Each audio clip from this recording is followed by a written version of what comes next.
Oke, selamat malam teman-teman. Assalamualaikum warahmatullahi wabarakatuh. Terima kasih buat teman-teman yang mau hadir malam ini. Jadi eh, kita usahakan ya, kita usahakan free webinar ini akan kita adakan setiap minggu ya. Dan event free webinar kali ini adalah dari komunitas V-Trader Community ya. Nah, kebetulan saya ada beberapa komunitas, termasuk di dalamnya ada komunitas yang lama saya gunakan, yaitu adalah di Price Action Warrior.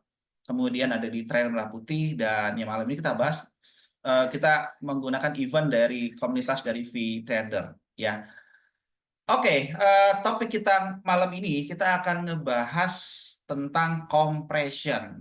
Nah, mungkin buat teman-teman yang saat ini menggunakan SMC, menggunakan ICT, ini adalah sebuah istilah yang asing. Ya, sebuah istilah yang asing.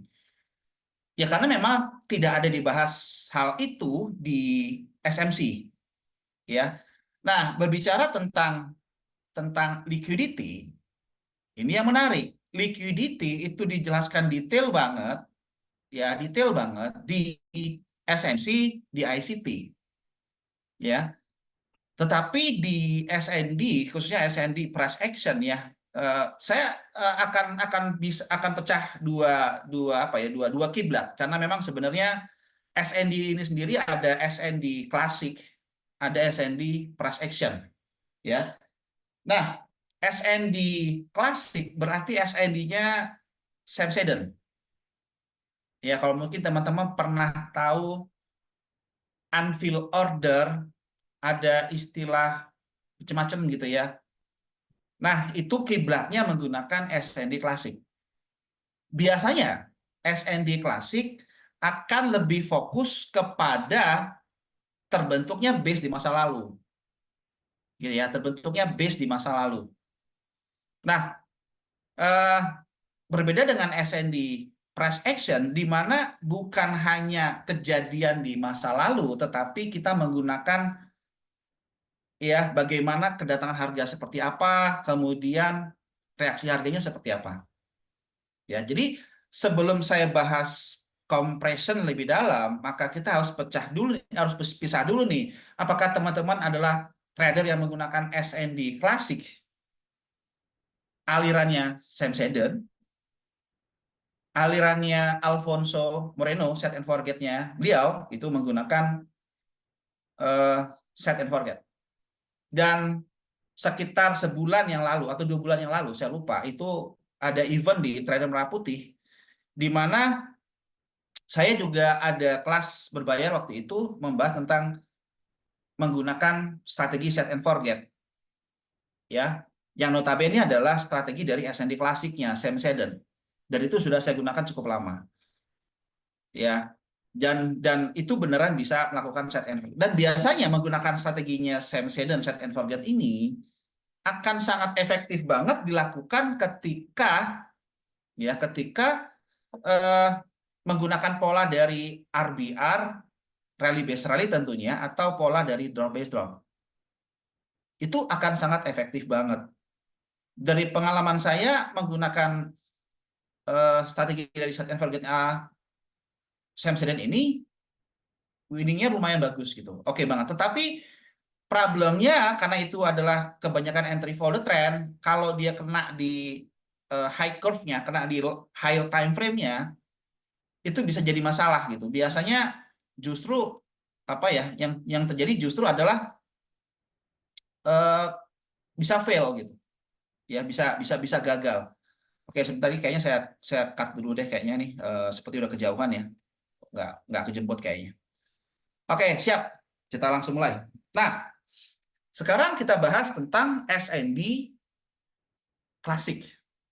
Ya, saya harus mundur sebentar membahas tentang SND klasik. Perbedaannya akan seperti apa? Oke, eh kita mulai perbedaan ya, SND klasik versus SND price action. Oke, SND klasik atau SND konvensional ini dipelopori oleh penemunya Sam Seddon. Oke, penemunya Sam Seddon. Sedangkan SND price action ya, ini mulai pertama kali diperkenalkan oleh seorang trader yang bernama ya Red Sword. Mungkin teman-teman sih ada yang pernah dengar nggak sih Red Sword? Nih, saya kasih tahu alirannya ya teman-teman. S&D Classic ini berarti alirannya Sam Seder punya punya beberapa murid ya, banyak murid. Aliran yang paling sering digunakan punyanya si Set and Forget-nya Alfonso Moreno. Ini banyak banget yang ini ya pengikutnya banyak banget nih. Nanti ada aliran-aliran lagi, aliran-aliran lain yang seperti Anfield Order dan segala macam, itu semuanya kiblatnya dari sini gitu. Sumber itu dari si Sam Seder.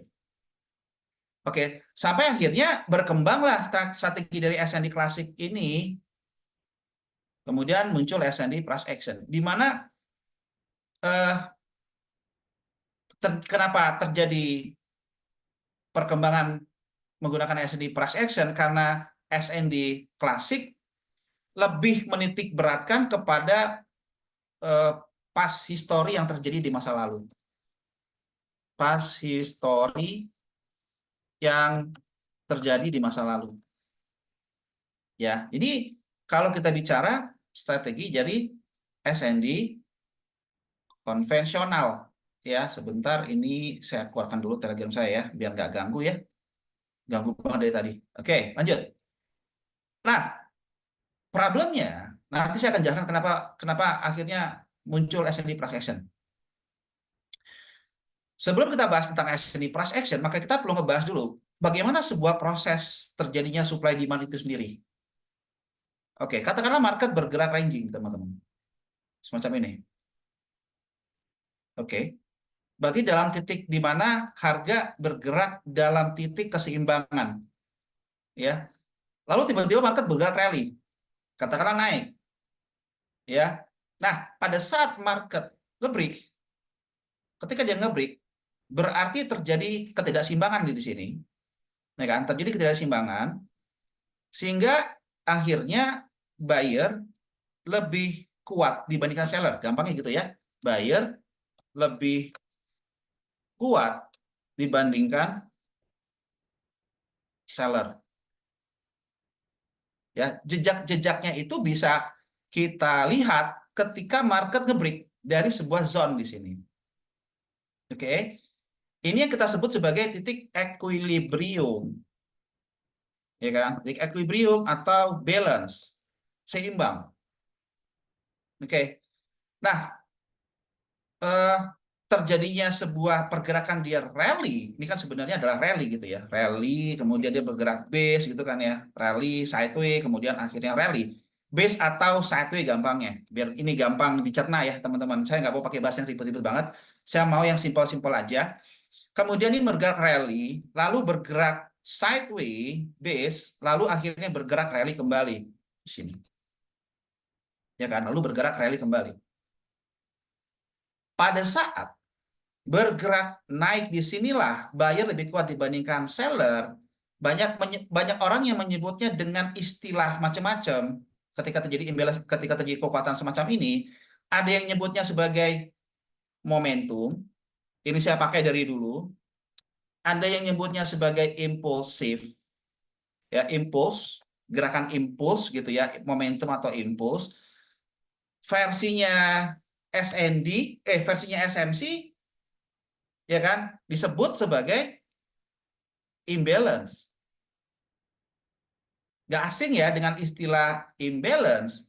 Kenapa disebut sebagai imbalance? Ya jelas karena terjadi ketidakseimbangan. Sebelumnya market bergerak sideways. Market bergerak sideways berarti artinya tidak ada yang kuat nih antara buyer dan seller. Dan tiba-tiba dia naik rally, boom naik ke atas. Akhirnya kita tahu, oh oke, berarti ketika terjadi kenaikan dengan volume candle yang cukup besar, itu menandakan bahwa buyer lagi ngotot banget nih, pengen nguasain market nih, ya kan? Rally base rally. Nah, dengan terjadinya imbalance semacam ini, maka kita tahu big player, apapun namanya, ya big player market maker, institusi masuk ke market, maka kita bisa melihat jejak-jejak yang ditinggalkan oleh mereka, ya, atau kita sebut sebagai footprint-nya, ya, jejak-jejak yang ditinggalkan oleh mereka. Kenapa kita peduli dengan jejak-jejak yang ditinggalkan oleh mereka? Karena sekali lagi bahwa yang menggerakkan market bukanlah retail seperti kita, tetapi adalah orang yang punya dana yang cukup besar. Ketika dia bergerak naik secara signifikan, kita tahu bahwa eh, ada salah satu, entah itu institusi atau siapapun orangnya, yang menggerakkan market, sehingga market naik. Oke, dalam hal ketika dia naik ke atas, di sini ada dua kemungkinan. Market langsung terbang tinggi lagi, langsung bablas, nggak balik, oke, atau market pullback. Jadi ketika market naik ke atas, bergerak naik, maka kebanyakan trader yang menggunakan SND akan berfokus kepada di mana awalnya terjadi pergerakan sideways, kemudian akhirnya bergerak rally. Dan ketika market rally di sinilah akhirnya kita kenal sebagai demand area. Ya, lebih banyak buyer dibandingkan seller. Ya, demand area. Maka konsepnya SND jadi jelas banget. Rule-nya adalah buy di demand. Maka kita bisa melakukan entry buy at demand. Oke. Konsep ini adalah konsep SND yang kita gunakan dari dulu hingga sekarang dan ini nggak pernah berubah. Ya, termasuk kalau teman-teman menggunakan SMC sekalipun, maka ini rule-nya tetap sama. Ya, SMC menggunakan rule yang sama, buy di demand, sell di supply. Walaupun mungkin ada istilah baru yang namanya adalah order block. Ada beberapa karakteristik di mana disebut sebagai order block dan di mana disebut sebagai area supply demand. Ya, bahkan di buku SMC saya, SMC Mastery 437 halaman, saya ngebahas tentang bagaimana cara marking zonanya seperti apa, kemudian di mana disebut sebagai order block, karena tidak semua base disebut sebagai order block, ada kriteria-kriteria khusus gitu. Ya, ini adalah contoh bagaimana terjadinya sebuah zona demand. Ya kan? Nah, kalau misalkan kita ketemu ada satu resisten yang di break di sini, ya kan? Ini menandakan bahwa buyer sudah berhasil mematahkan pertahanan dari seller. Apalagi kalau kita melihat di sini ada beberapa resisten kuat beberapa kali, misalkan contoh ada resisten 1, resisten 2, resisten 3. Kalau semakin banyak yang di retest berarti ini adalah signifikan gitu ya. Signifikan. Ya, signifikan berarti disebut signifikan karena sebelum di break ada beberapa kali retest. Biasanya levelnya akan kuat. Biasanya loh ya, biasanya. Selama dia belum hit target. Kalau dia hit target, ya dijebol lagi bisa banget. Ya, itu nanti ada pembahasan lain ya. Untuk sementara kita bahas tentang SND dulu aja. Nah, rule-nya cukup jelas bahwa kita akan melakukan entry buy ketika market pullback. Ya, kenapa? Karena kita percaya bahwa ada institusi atau big player yang melakukan intercept di market, masuk ke market dengan dana yang cukup besar. Jadi tugas kita sebagai retail adalah menunggu dengan sabar market pullback. Pertanyaannya sederhana, apakah pasti pullback, Pak? Belum tentu. Ya, belum tentu. Bisa aja langsung terbang sampai bergerak sampai 200 pip gitu. Begitu udah naik 200 pip, teman-teman baru tunggu buy gitu. Ya kan? Katanya zona zona demand fresh bisa mantulin harga, Pak. Tapi kok banyak kasus malah jebol. Nah, mungkin teman-teman pernah kasus kayak gitu.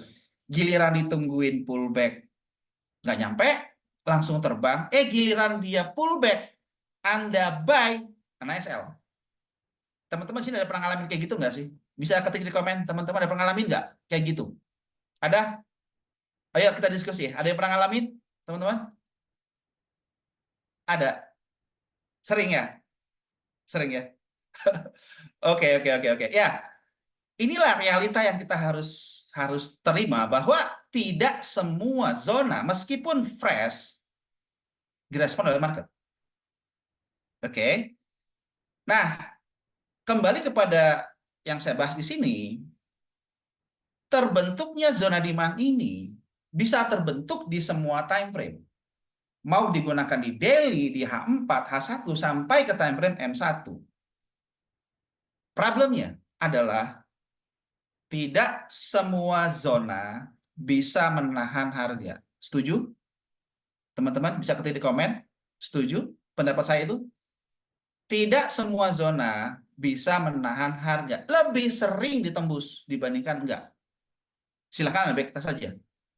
Ya, jadi kalau kita menggunakan SND, apakah Pak pasti sistem ini akan bisa profit 100%? No, nggak ada yang teknik yang 100% profit. Nggak ada. Saya jamin, saya garansi nggak ada. Yang bisa dijamin sebuah teknik yang holy grail itu adalah money management doang. Teknik nggak ada yang benar-benar 100% pasti berhasil atau winning rate-nya tinggi banget di atas 90%. Kalau ada yang bilang tekniknya di atas 80-90% itu bullshit. Dan saya jamin bahwa itu penipu. Ya, cenderung sales biasanya. Nggak ada sama sekali.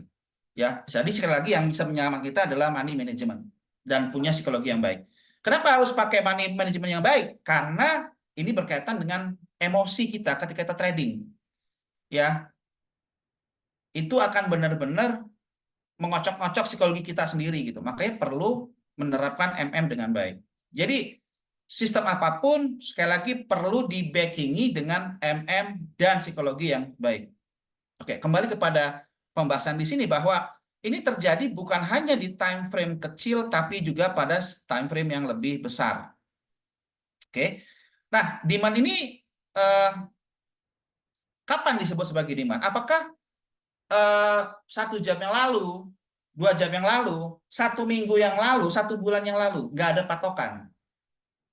Intinya, dia pernah mengalami kenaikan di sini, maka ketika dia naik ke atas, kita asumsi pernah, oke, pernah, ini kata-katanya macam ya, pernah terjadi di masa lalu, atau kita sebut sebagai past gitu. Oke, pernah terjadi di masa lalu, berarti harga pernah naik, ya, pernah naik secara signifikan tuh di sini, teman-teman. Nih. Nah, sehingga ketika market pullback, kita asumsi masih ada ya order yang belum tereksekusi. Atau kalau teman-teman pernah dengar istilah unfilled order, yes, ini adalah unfilled order. Ordernya belum diambil gitu. Ya, ordernya belum diambil. Dan ketika market pullback pertama kali lah yang kita sebut sebagai retest pertama kali. Ya kan? First time back nih. Ya, disitulah probabilitas kita melakukan entry buy dan punya ekspektasi kita akan naik. Ekspektasi loh ya, ekspektasi market naik. Sehingga tidak mengherankan banyak trader yang menggunakan SND klasik, Sam Seddon, akan melakukan pending order buy limit di sini. Ya, pending order buy limit. SL letakin di bawah zone. Kenapa? Karena kita asumsi pernah terjadi di masa lalu, ya kan, adanya signifikan rally atau signifikan buyer yang masuk. Nggak peduli sekali lagi mau terjadi 1 hari yang lalu, 1 jam yang lalu, 2 minggu yang lalu, dan seterusnya dan seterusnya. Intinya pernah terjadi di masa lalu, gitu ya. Oke, pending order buy limit. Kiblatnya SND klasik itu hanya berfokus kepada, nah ini baru masuk nih materinya nih teman-teman. Fokusnya kepada pembentukan zone di masa lalu. Inilah kita sebut sebagai pas. Ya, oke. Sebelum saya lanjut, teman-teman ada pertanyaan tentang materi sekarang, materi saat ini? Silakan tanya, teman-teman ada pertanyaan tentang pas. Kalau nggak ada, saya skip, kita lanjut. Ada pertanyaan, teman-teman? Ada pertanyaan? Aman? Aman, guys? Aman? Oke, silakan, silakan, silakan. Silakan, apa? dengan Om siapa? Bagaimana tahu sisa order yang di base? Oke, gini. eh, Kita nggak bisa pastikan di base itu masih ada ordernya atau enggak, karena kita nggak punya sumber daya Om untuk melihat di situ ada order atau enggak, ya kan? Kita nggak bisa tahu, secara pasti nggak tahu, ya. Yang kita tahu sebagai retail adalah pernah terjadi di masa lalu. Asumsi kita, kalau base itu belum di retest, maka itu masih menyimpan buy order kalau dia demand. Kalau dia membuat supply, berarti ada sell order. Ya, walaupun memang untuk bisa mengetahui apakah ada buy order atau sell order di situ, bisa menggunakan Oanda. Mungkin ada yang pernah tahu Oanda nggak ya? Ada ya? Ada yang pernah tahu Oanda? Itu kita bisa tahu ada buy limit atau sell limit di situ. Ya, tapi kalau kita menggunakan broker Oanda, itu tidak mengartikan, ya, tidak mengartikan bahwa the real ordernya jumlahnya berapa banyak di situ. Nggak bisa. Kenapa? Karena kalau kita pakai punyanya Oanda, ya kan, walaupun nanti ada semacam kayak heat map gitu, pernah kebayang nggak sih? Jadi Anda akan tahu di harga berapa itu kalau ada banyak order di situ ketahuan. Order banyak banget, tebel banget. Nah, itu berarti ada banyak order di situ. Tetapi kalau kita menggunakan dari Oanda ini, jelas itu adalah transaksi yang digunakan oleh klien yang menggunakan broker Oanda. Tidak menjelaskan secara utuh bahwa beneran ada di situ gitu.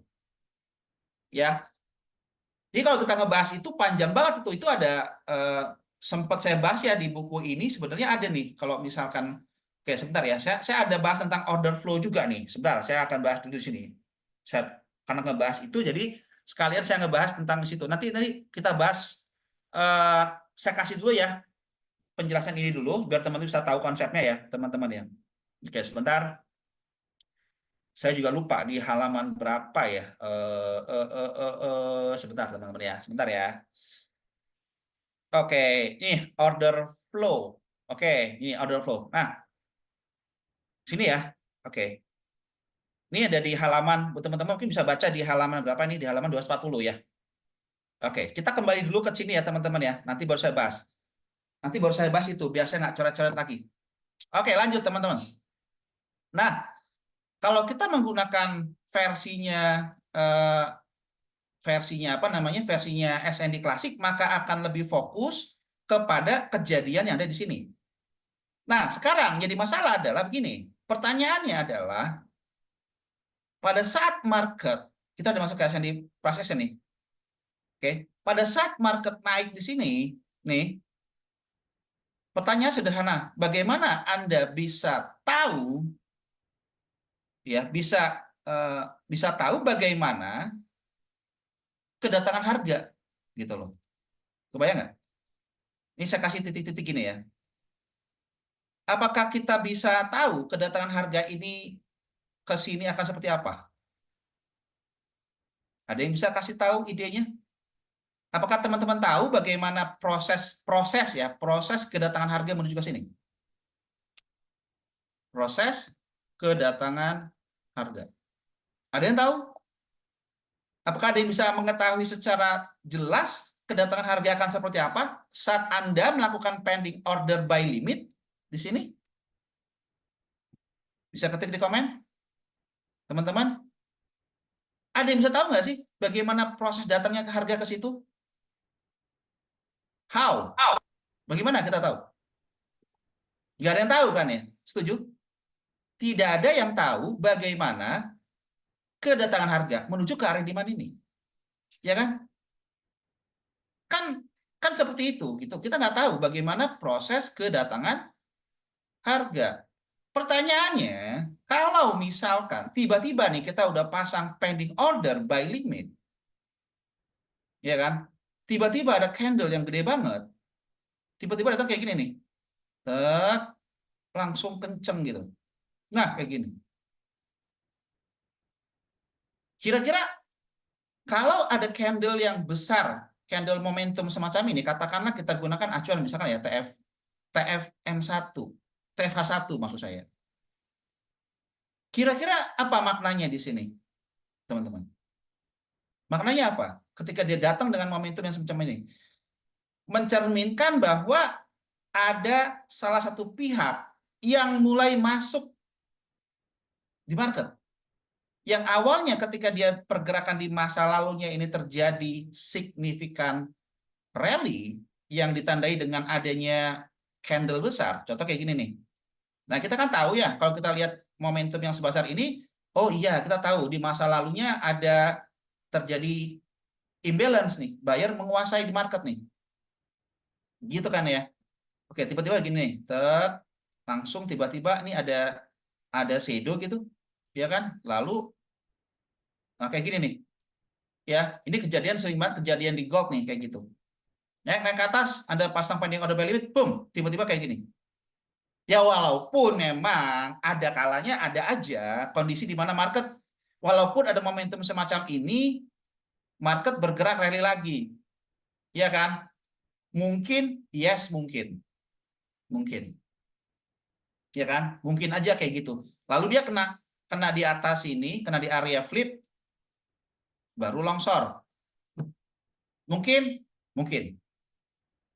Tapi mungkin nggak begini, sampai di sini, terus tiba-tiba ada candle lagi setelahnya, sama sekali nggak ngerespon ini gitu. Tiba-tiba kena SL gitu. Teman-teman sini ada pernah ngalamin gitu nggak? Bisa ketik di komen, teman-teman pernah ngalamin nggak? Anda udah benar, udah bagus banget di zonanya. Tiba-tiba ada entah bagaimana ceritanya, ada news, langsung aja disikat gitu. Ada yang pernah ngalamin guys? Sering ya? Sering ya? Inilah realita yang kita harus terima bahwa semua zone dengan baik, ya. Tidak semua zone bekerja dengan baik. Maka ini yang kita harus terima. Sehingga kelemahan dari SND klasik ini disempurnakan oleh SND price action sini. Di mana SND price action bukan hanya menitik beratkan pada kejadian yang ada di masa lalu, berarti at least itu di sini gitu ya. Bukan hanya menitik beratkan pada kejadian di masa lalu, tetapi bagaimana harga datang, ya, tingkah laku harganya menuju ke sini itu kayak gimana. Satu, apakah dengan momentum kuat semacam ini atau dia itu perlahan, ya, pelan, pelan, kecil-kecil gitu ya. Contoh misalkan kalau Anda bayangkan ini acuan time frame H1, candle H1, misalkan gitu ya. Anggap dia bergerak turun, katakanlah dia turun di sini bergerak sejauh 150 pip. Oke, bandingkan dengan candle yang pelan-pelan nyampe di sini itu 24 candle. Dalam satu hari 24 candle H1, ya kan? Lebih mending mana untuk ngebaynya? Saya sih lebih mending kedatangan harganya pelan-pelan kayak gini. Semakin banyak candlenya terbentuk dan semakin kecil, ini akan semakin bagus. Oke, ini yang kita harapkan kedatangan harganya perlahan. Beneran perlahan. Ya. Oke, jadi SND price action, kalau tadi kita bicara si strateginya SND-nya klasik itu lebih fokus kepada past history, maka di SND-nya, oh sorry, terus gimana sih? Oke, saya takut salah ngapus. Nah, kalau kita bicara di SND price action, maka kita bukan hanya fokus kepada kejadian di masa lalu, ini penting, past history, itu yang pertama, ya kan? Itu yang pertama. Kemudian yang kedua adalah proses kedatangan harga yang disebut sebagai approach nih. Proses kedatangan harga. Itulah kira-kira. ya. Oke, yang ketiga adalah reaction, ya, reaksi harga. Nah, kalau teman-teman menggunakan SMC, ya, teknik SMC, ini lebih banyak berfokus kepada past history sama reaksi harga. Ya, Anda boleh sebut sebagai change of character boleh. Ya, proses kedatangan harga, setahu saya pengguna SMC juga kebetulan, setahu saya proses kedatangan harga ini tidak dibahas, ya, tidak dibahas. Jadi hanya fokus kepada past history, lalu pada reaksi harga. Nah, topik kita ngebahas malam ini adalah ngebahas bagaimana proses kedatangan harga. Kalau dia datangnya kencang semacam ini, saya tidak anjurkan. Ya, bahkan di buku saya di SND, nanti saya bahas di buku SND Mastery, SMC Mastery, saya ngebahas tentang beberapa sebuah rule, ada beberapa SOP yang kita sebut sebagai SND Score System, atau kalau bahasa SND klasik berarti adalah Odd Enhancer. Beberapa kriteria dari sebuah base yang terbentuk kita akan gunakan. Kalau dia skornya semakin tinggi, maka pending order by limit sell limitnya semakin kuat, gitu ya. Oke, proses kedatangan harga yang kita harapkan adalah perlahan, ya, yang kita sebut biasanya sebagai compression, ya, sebagai compression. Oke, sekarang kita masuk ke materi compression. Oke, sebelum teman-teman saya masuk ke pembahasan tentang compression, saya akan bahas juga yang tadi tentang order flow. Maka ini sebenarnya kalau Anda menggunakan tekniknya order flow, ya, ada beberapa yang mungkin Anda bisa nanti Anda searching aja, saya akan Anda googling eh, untuk melihat seberapa besar volumenya di sebuah zone menggunakan istilah order flow. Ya, searching aja order flow trading. Nah, nanti teman-teman akan ketemu yang kayak gini nih. Ya. Nah, ini adalah namanya DOM. Nah, kayak gini saya gedein. Nah, jadi Anda bisa tahu jumlah transaksi di mana yang terjadi. Ya, atau bisa bisa langsung lihat aja di websitenya Sierra Chart, ya. Jadi dari sini kalau tadi teman ada tanya, Pak, bisa nggak di semacam head map gitu ya, semacam head map, semacam sebuah tools yang kita bisa gunakan kira-kira nih di base mana ada buy order, di mana ada sell ordernya gitu ya. Itu bisa dilakukan, ya. Oke, di buku setahu saya di buku ini buku yang tentang SMC Mastery ya. Nah, saya juga agak-agak lupa itu di buku saya yang mana ya. Saya juga agak lupa. Sebentar dulu ya teman-teman ya. Saya ada ngebahas tentang Owanda kalau nggak salah sih ada juga sih Owanda. Sebentar dulu ya. Saya agak lupa-lupa ingat. Owanda. Eh, sebentar. Owanda. Sebentar dulu ya. Apa mungkin di buku ini? Sebentar dulu ya teman-teman ya. Sebentar. Saya kasih tahu dulu. Ya, mungkin teman-teman klik-klik sendiri lah ya. Saya agak lupa di halaman berapa. Mungkin kalau ada yang sudah punya bukunya, tinggal baca aja ya. Oke, kita langsung ke pembahasan, langsung ke topik compression. Ya. Nah, compression ini sendiri itu bisa kita gunakan, ya, kita bisa gunakan sebagai cara kita untuk melihat kira-kira nih, kalau dia membuat compression, ini dia akan memberikan indikasi dia akan mantul gitu. Ya, dia akan mantul. Jadi dengan kita tahu bahwa eh, kedatangan harganya seperti apa, ini kita bisa tahu bahwa oh kemungkinan besar nih kalau dia masuk ke dalam wilayah zone datangnya pelan-pelan, maka kemungkinan besar itu akan berhasil gitu loh. Ya, oke. Nah, contoh yang tadi saya bahas tentang proses kedatangan harganya kita sebut sebagai sebuah odd enhancer atau ascending score system adalah nah kayak gini.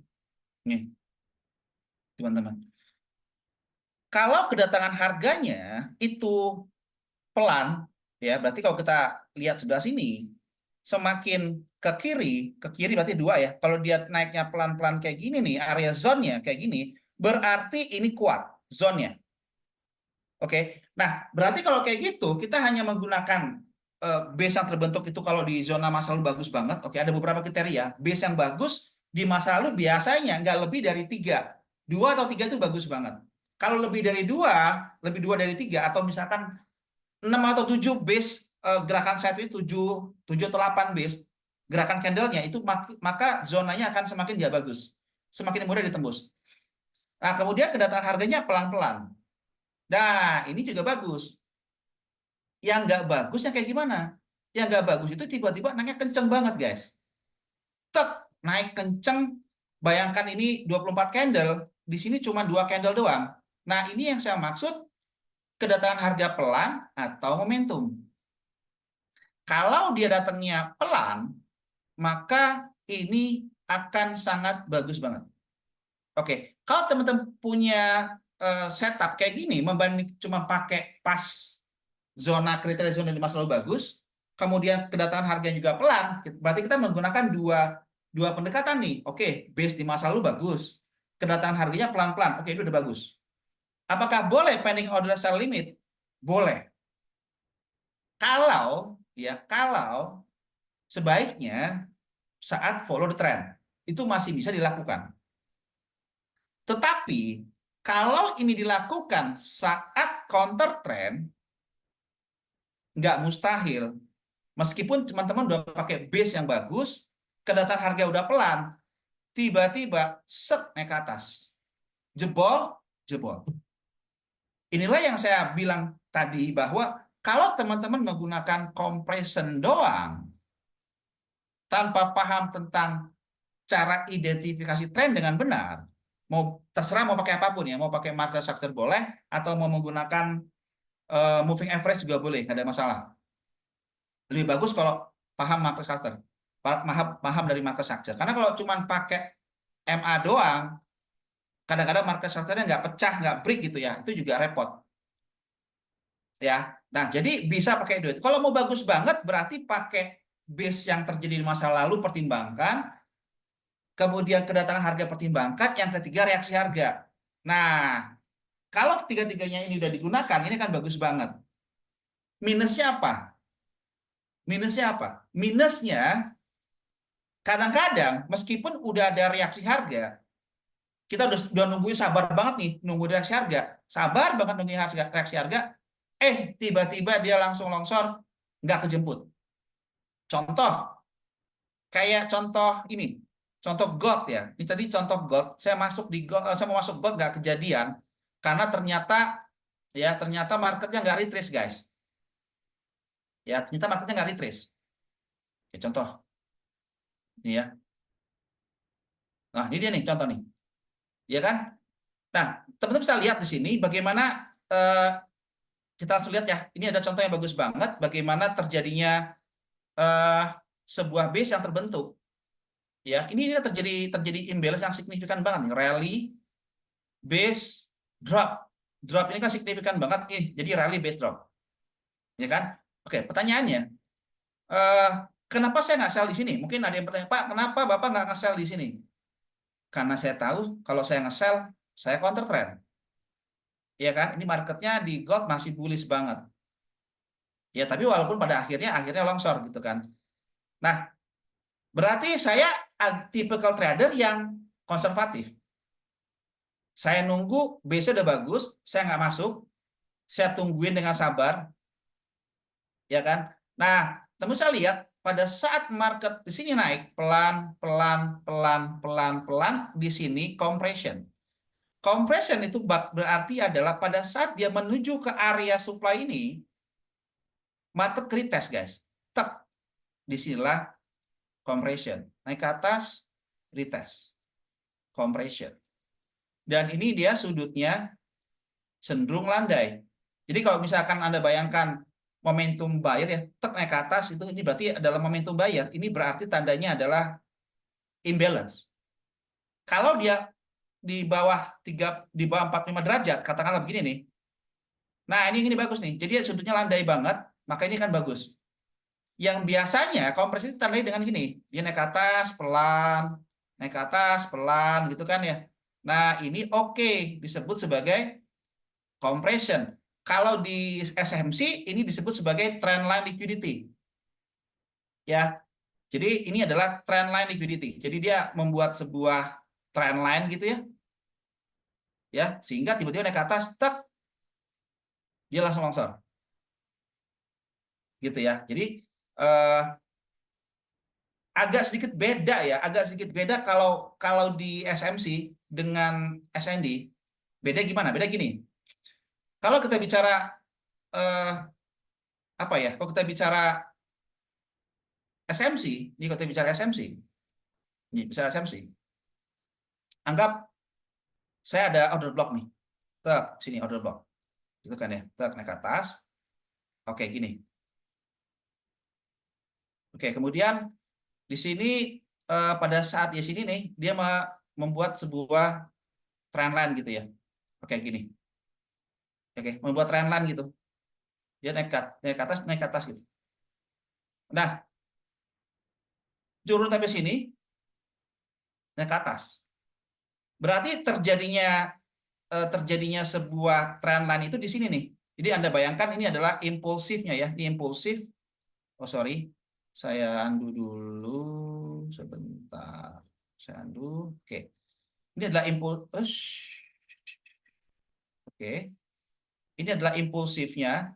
Aduh. Oke, ini. Tak impulsif. Kemudian yang ini adalah saya kasih warna hijau ya, correction move-nya. Baru kemudian impulsif kembali. Kalau versi SMC, si trendline itu terjadi di sini nih guys. Di impulsif yang sini nih. Nah, beda kalau di SND. Kalau di SND itu justru pada saat yang ada di warna hijau nih. Nih, yang ada di warna hijau ini guys. Bentar ya. Sini nih. Yang hijau di sini, dia itu akan membuat gini. Ini ada supply, retest, retest, retest, retest. Jadi, pada saat tadi di sini nih. Nah, ini adalah versi SND yang saya maksud sebagai versi SND gitu ya. Ini disebut sebagai compression. Ya, terbentuknya di correction move-nya, di correction move-nya gitu. Ya. Ini kan kalau kita gunakan pendekatan dari gelombang A gitu ya. Ini kan gelombang A nih, gelombang A impulsif ya, A B ke C gitu kan, C ke D. Nih. Nah, si SMC nggak di sini gitu, nggak terjadi pada B ke C, tapi gelombang A ke B gitu. Makanya ada yang disebut sebagai ini disebut sebagai trendline liquidity gitu. Nah, ini bedanya gitu. Ini bedanya. Jadi tidak sama ya. Ini nggak sama. Kalau di SMC dia terjadi pada impulsifnya di mana membuat trendline liquidity di sini, sedangkan di SND justru di impuls di correction move-nya di sini nih. Proses kedatangan harganya nih. Nah, contoh kayak terjadinya ini, contoh kayak misalkan terjadinya sebuah contoh ya. Kalau kita bahas ini saya clearkan dulu ya. Saya clearkan. Contoh kalau misalkan contoh terjadinya ini pola falling wedge reversal misalkan gitu ya. Contoh nih kayak sorry falling wedge continuation deh, falling wedge continuation. Kenapa terjadi sebuah pola falling wedge continuation? Contoh di sini. Kenapa kejadian membuat kayak gini, mengkerucut? Kan ini sebenarnya kan impulsif ya guys ya. Ini kan impulsif nih. Terus dia mengkerucut gitu. Terus dia ada hentakan bayar lagi. Nah, di sini gelombang A, ini gelombang B ke C gitu. Ini gedenya. Nah, jadi compression itu ya kira-kira saat dia menuju ke area demand, di area ini, dia itu membuat perlahan-lahan gitu. Dan itu biasanya bagus banget. Dan itu biasanya bagus banget.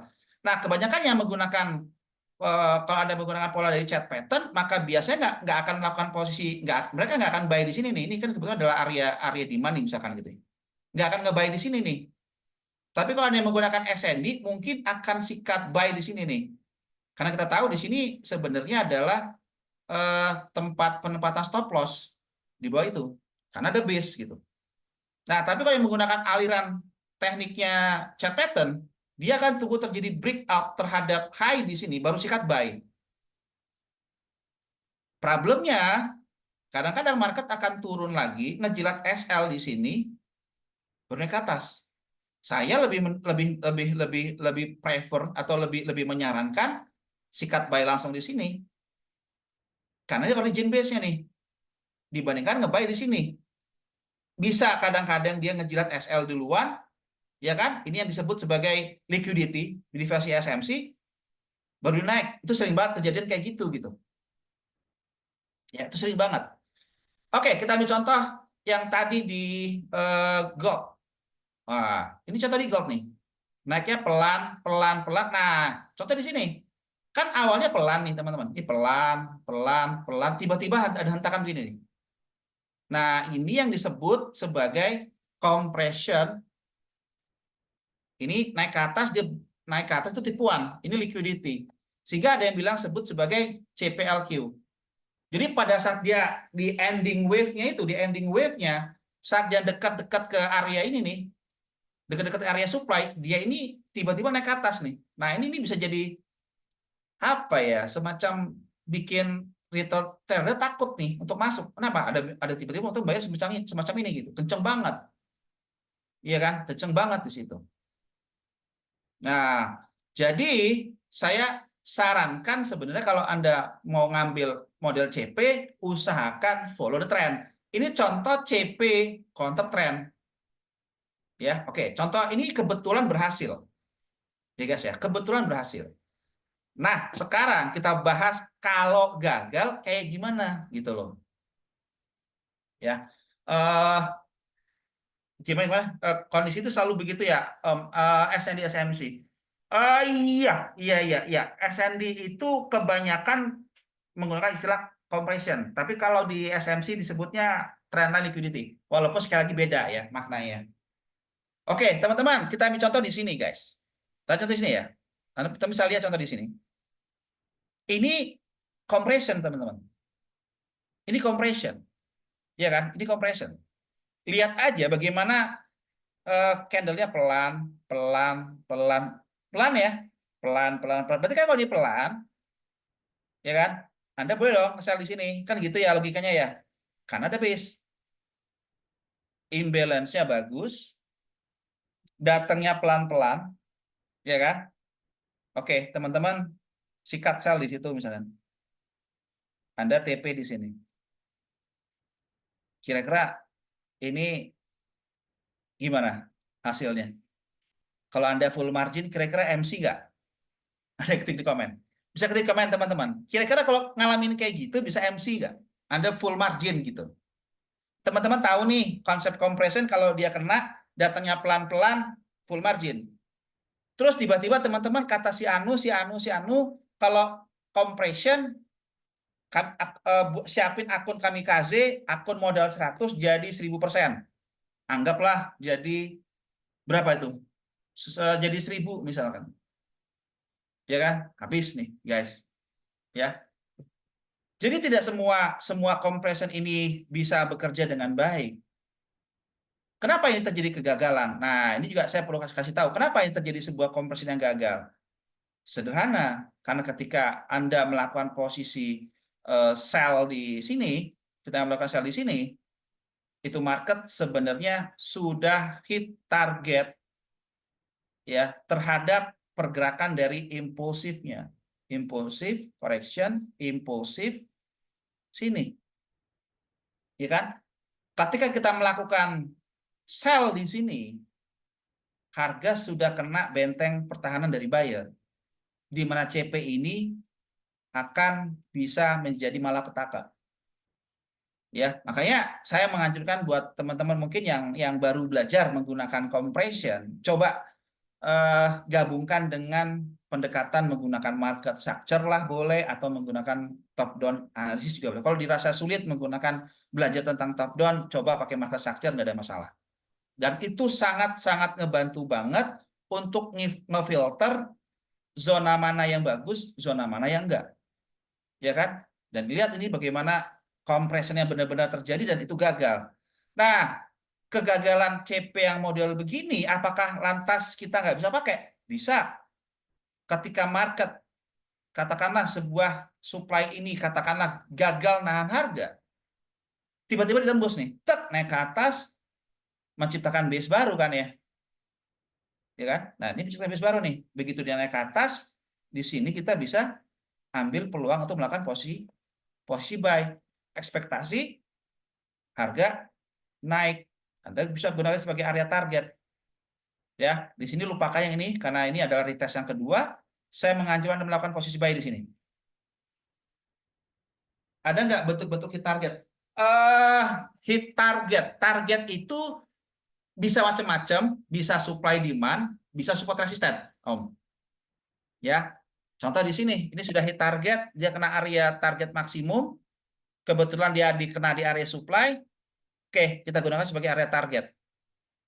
Selama selama di bagian atas ini nggak nyampe di sini, ini masih oke, ya masih oke. Tapi ketika naik ke atas nggak pullback nih, kayak gini, teman-teman nge-buy di sini, ini bisa longsor, bisa kena SL, ya. Jadi usahakan kalau mau pakai eh, cara entry yang semacam ini, memanfaatkan kegagalan dari sebuah CP atau compression gampangnya, kita bisa masuk pada saat dia di break, ini menciptakan sebuah base baru yang terbentuk. Sehingga kita bisa melakukan entry buy di situ. Ya, jadi dengan cara kayak gini kita bisa efektif untuk bisa melihat peluang-peluang dalam melakukan entry. Ya, ini bisa terjadi di semua pair termasuk di gold ya. Sama aja, ya sama aja. Oke, kita ambil contoh. Ini contoh yang bagus banget ya, bagaimana terjadinya sebuah compression. Sebentar, coba saya mau lagi lihat dulu kira-kira ada peluang lagi nggak ya? Oke, ini sepertinya sudah hit target ya, guys. Ya, ini hit target nih kayaknya udah nggak enak lagi untuk nge-sell. Eh, iya, sudah kena target, berarti sell-nya udah nggak bisa dilakukan lagi. Ya, udah kena target di sini, jadi kita nggak bisa ambil lagi. Ya, so kita ambil contohnya. Ini ada contoh yang berhasil ya, contoh CP yang berhasil. Ini contoh CP yang gagal. Saya perlu kasih tahu CP yang gagal, CP yang berhasil, biar teman-teman bisa tahu bahwa tidak semua eh, compression itu bekerja dengan baik. Tergantung di mana dia terbentuknya, lalu apakah Anda melakukan entry searah tren atau eh, counter trend. Ya, oke, next kita bahas yang bagus kayak gimana ya compression. Oke, saya ada di buku SND Mastery yang di sini. Saya kasih tahu dulu ya teman-teman ya. Contoh, jadi gini, compression ini pertama kali dipelopori oleh seorang trader yang bernama Red Sword di Price is Everything. Kalau teman-teman eh, silakan teman-teman googling ya, Anda bisa googling aja. Itu ada di Forex Factory. Salah saya namanya Forex Factory Price is Everything. Bentar ya, kayak ini dia.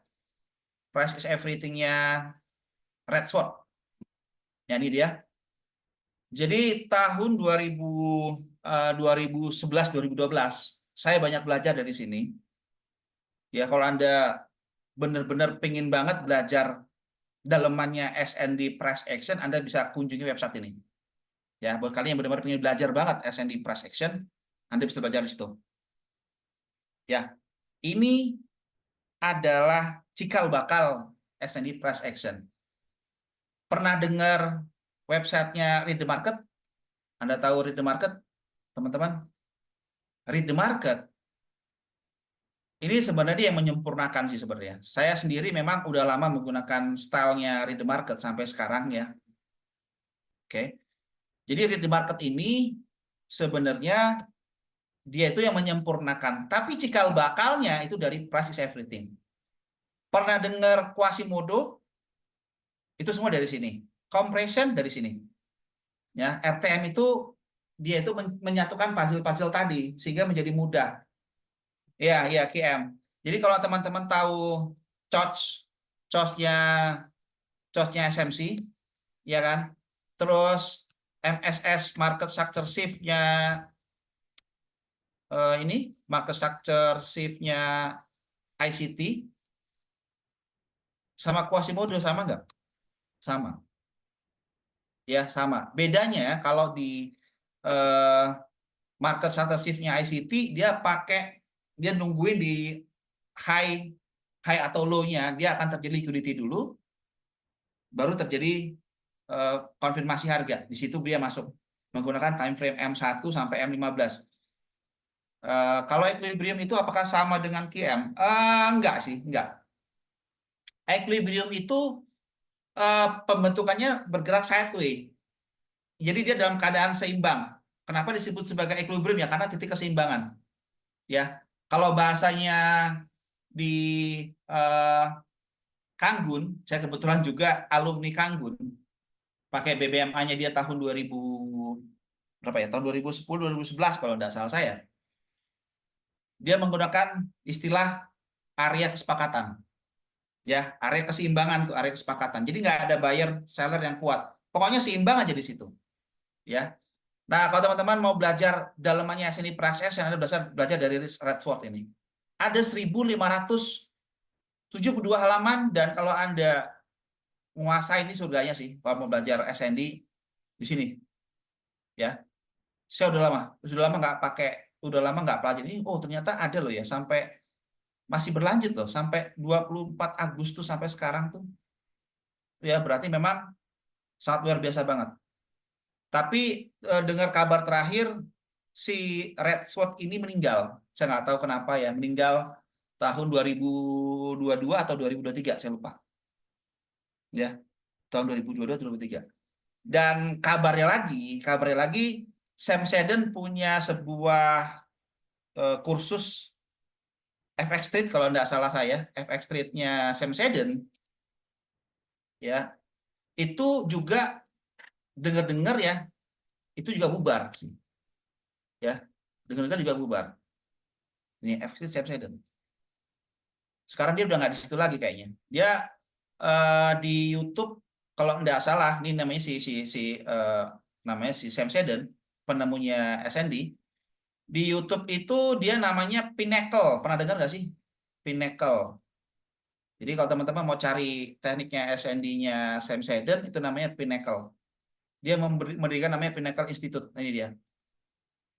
Jadi ya. Jadi Anda bisa banyak belajar. Ini dia baru buat ini kalau nggak salah, baru sih, belum belum lama-lama banget. Ya, ini penemunya Sam Shedden. Dia membuat sebuah komunitas baru namanya Pinnacle Institute. Gitu teman-teman. Oke, ada pertanyaan nggak ya teman-teman? Sini kita bahas tentang komunitas. Ada pertanyaan teman-teman? Ada pertanyaan nggak ya? Kalau nggak ada pertanyaan, sebelum kita sudahi, buat teman-teman yang mungkin sekarang belum masuk di GOP, kita juga ada sebuah komunitas. Teman-teman bisa ikut di komunitas kita ya. Ini namanya V-Trail Channel. Anda bisa bisa langsung join. Kita ada free signal juga, ada live mapping, free signal ya. Jadi prosesnya semua ada di sini. Teman-teman bisa langsung join aja sekarang ya. Anda join sekarang, langsung klik aja ya belum join teman-teman. Itu ada kita discuss tentang macam-macam ya.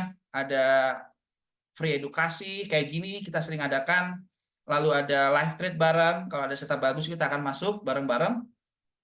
Ya, kita ada eh, GU, EU, terus UJ, Gold, ya kita suka trading di situ. Tapi juga beberapa pair yang lain. Dan saya biasa setiap harinya dari Senin sampai hari Jumat, biasanya saya akan mapping tiap harinya perubahan-perubahan dari hari ke harinya. Ya, di GU, EU, UJ juga Gold. Dan termasuk untuk DXY ya, termasuk US dollar. Ya, buat teman-teman yang belum join bisa bisa langsung aja join ya, karena itu 100% gratis ya teman-teman ya. Jadi Anda bisa kita sambil belajar bareng aja ya teman-teman. Jadi eh, di situ kita banyak discuss tentang apapun, termasuk strategi SND juga SMC.